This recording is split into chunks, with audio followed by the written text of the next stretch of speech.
Hi, this video is about how to insert a revolving door. First, you can search for revolving door in the cloud here.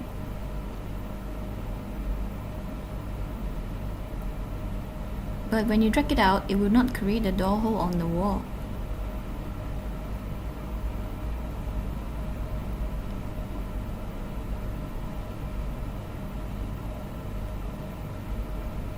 So we will need to insert a door opening on the wall first.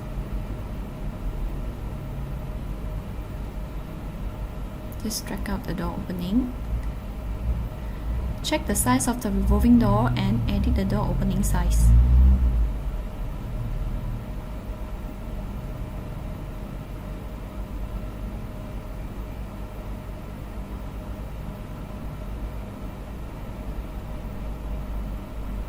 Then adjust the position accordingly.